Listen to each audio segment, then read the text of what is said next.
হে everyone, যারা part 1 দেখোনি তাড়াতাড়ি যাও, পার্ট 1 দেখে এসো। তাড়াতাড়ি আপলোড হয়ে গেছে ইনস্টাগ্রাম আর ইউটিউবে। আর এইটা আজকের গল্পটা হচ্ছে পার্ট 2 নিয়ে। আর আজকের গল্পটা সব থেকে ফানি হতে চলেছে, পার্ট 2টা মোস্ট ইন্টারেস্টিং। তো আমার সব ভালোবাসার বন্ধুরা, তোমরা সব ভিডিও দেখছো কিন্তু সাবস্ক্রাইব শেয়ার লাইক করছো না, তার জন্য আমার ডিমোটিভেট হয়ে যায় মায়ের সাজে যে আমি আর ভিডিও বানাবো না। এত কষ্ট করে ভিডিও কাদের জন্য বানাচ্ছি? জাস্ট খালি তোমাদের জন্য। যেটুখানি ভালোবাসা দিয়েছো অনেক দিয়েছো, আর তোমাদের ভালোবাসার কাছে সব ভালোবাসা হার মেনে যায়, এটা আমি মানি। হে এভরিওয়ান, আসসালামু আলাইকুম, আমি সাইন ডিএস।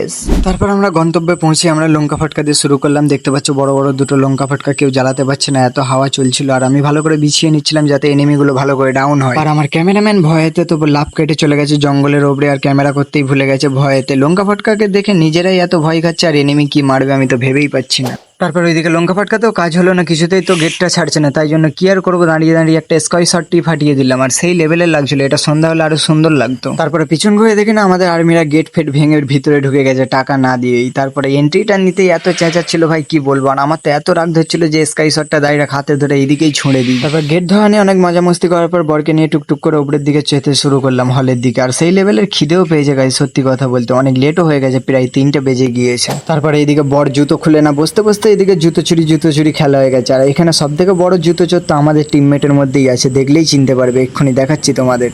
আমার থেকে বড় জুতো চোর কেউ আছে নাকি? জুতো পকেটে ঢুকে নিয়েছি, এবার তোরা পালিয়ে যা। তারপর বাচ্চাগুলো অনেক চেষ্টা করে জুতো নিতে পারলো না, তাই আমাদের বর তাদেরকে কিছু করে টাকা দিল সবাইকে খুশি করার জন্য। আর আমাদের বড় জুতো চোর থাকতে কেউ কি জুতো নিতে পারে তোমরাই বলো। যদি তোমরা যে কোনো অনুষ্ঠানে যদি জুতো সেফটি করার জন্য লোক চাও কম প্রাইসের মধ্যে, তো আমাকে ডিএম করতে পারো, এর সঙ্গে আমি কন্ট্যাক্ট করিয়ে দেবো। তারপর আমাদেরও এত জোরে খিদে পেয়েছিল, তাই সিট খুঁজতে যে দেখি না আমার চাচু বসে আছে। আর চাচুর দিকে ক্যামেরা করতেই চাচু খুব হাসছে, আর হাতে দেখতে পাচ্ছ তো লাক্সারিয়াস স্মার্ট ওয়াচ পরে বসে আছে, রোলেক্স কোম্পানি, শালা গিফট করেছে বলে কথা, তাই হাসি মুখে ধরছেই না। তারপরে পিছনে ঘুরে দেখি না পিছনের টেবিলে পুরো চাচুরা ফুল স্কোয়াড মিলে বসে আছে, আর এখানের মধ্যে সবাই বিবাহিত। আর এইটাই একটা চাচু পড়ে আছে যার বিয়েই হচ্ছে না, একটু মেয়ে দেখে তাড়াতাড়ি আমাদেরকে ডিএম করো, তাড়াতাড়ি চাচুরও বিয়েটা দিয়ে। তারপর আমার চাচু বলছে আমার ফেসটা বেশি বেশি করে নে, তাহলে তোর ভিডিওতে বেশি বেশি ভিউজ আসবে, আমার ফেমাস মুখ।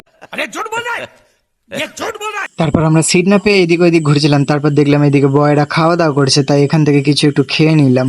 তারপর আমরা এদিক ওদিক ঘুরছিলাম, আর বরের ভাইকে ডেকে নিয়ে চলে গেলাম যে চ ভাবিকে দেখে আসি। আর ভাবিকে তো দেখতে মাশাআল্লাহ খুব সুন্দর। তারপর ফিরে এসে দেখি না এখানে খুব মজা করছে এরা, বরের মুখে পুরো লেগ পিসটাকেই ধরিয়ে দিয়েছে। তারপর আমি বললাম না না, এটা ভালো লাগছে না, এই মাছটাকেই পুরো ধরিয়ে দাও মুখের মধ্যে। তারপর বর বললো না না, আমাকে খাওয়াতে হবে না, প্রথম আমার ভাইরা ভাইকেই খাও, ভাইরা ভাই প্লাস বন্ধু, একটু তো খাতির করতেই হবে। তারপর ভাইরা ভাইয়ের মুখে তো হাসি ধরছিলই না মাছটাকে দেখে।